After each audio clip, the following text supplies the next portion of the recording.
First of all, let us to describe our product. Our product is armed to design a device that users can easily find their lost items using apps. We use the alarms through the sound. If the device is leaving the user for a long distance, then the alarms will start and producing noise to notify the user to find the items. The user can also use the apps to tackle alarms immediately, so they can immediately find the items as they want.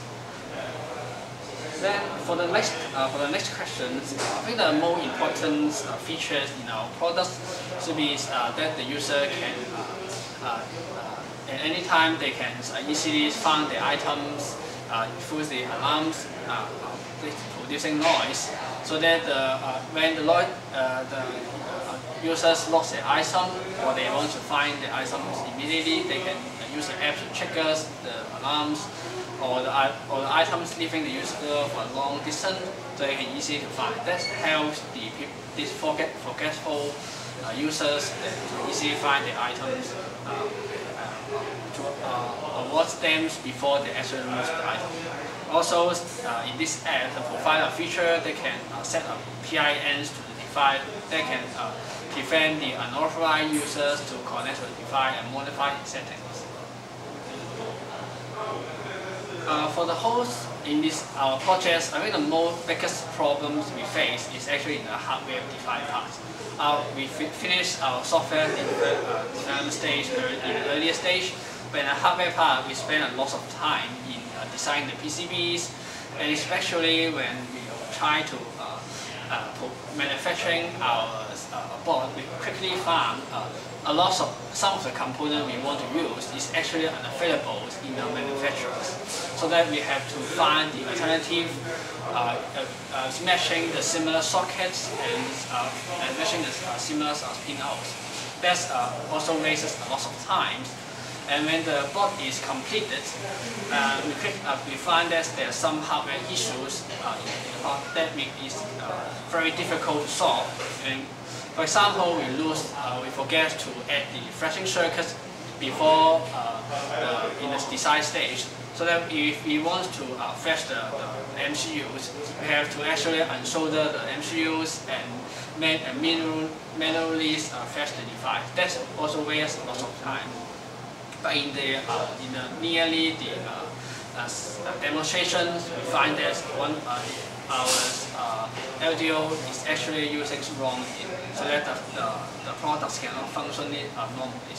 So that this makes our products finally didn't have a very good performance.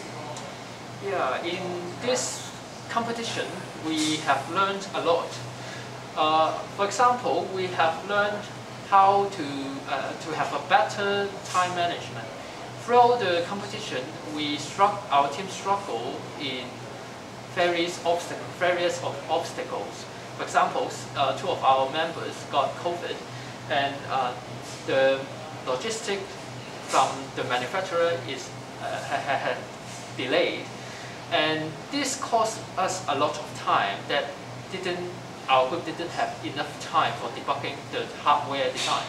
So at the end, unfortunately, the product didn't come to reality, but this is a very good lesson for us to know time management is really, really important in a development project like this one.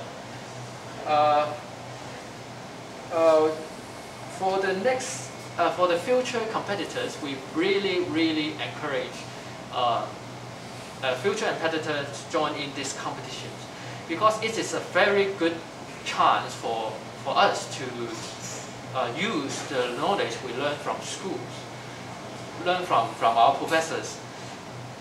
Of course, those laboratory or those assignments could help us to learn how to use those knowledge, but when it comes to implement in real design, real circuit or real gadget design, it is another thing. Many things you have to think before you really making those, for example, PCB design, schematic design. Because in the university, these things are done by the professors or the teaching assistants. But in this competition, this kind of development process, you have to do it on your own. So I think it is a very good opportunity for future competitors to learn and use the knowledge from the university.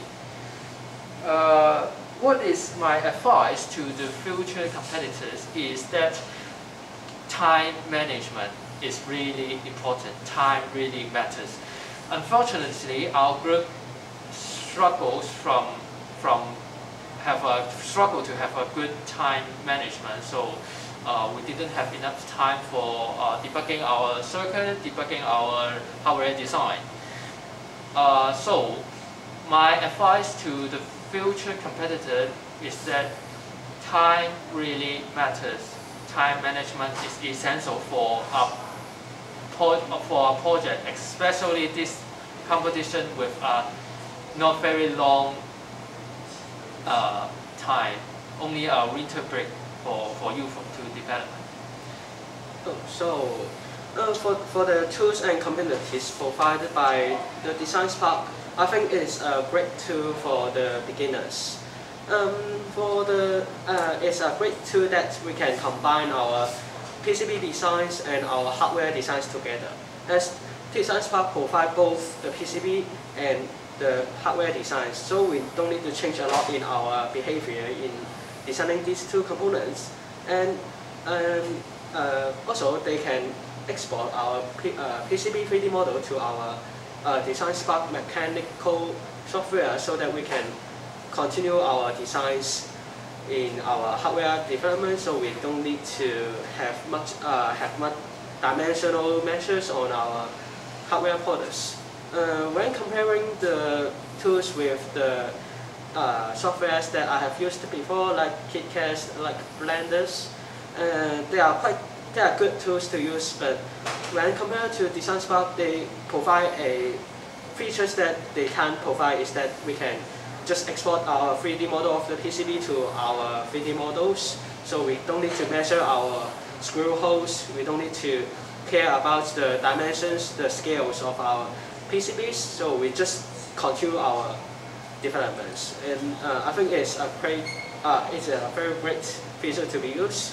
And my experience and journal in using the Design Sparks and mechanical software is that sometimes we can't find the suitable footprints for our little components, and sometimes we design our PCBs, we can't have a good way to make our conquer to be our likely shapes. So unfortunately, this is my experience to these tools.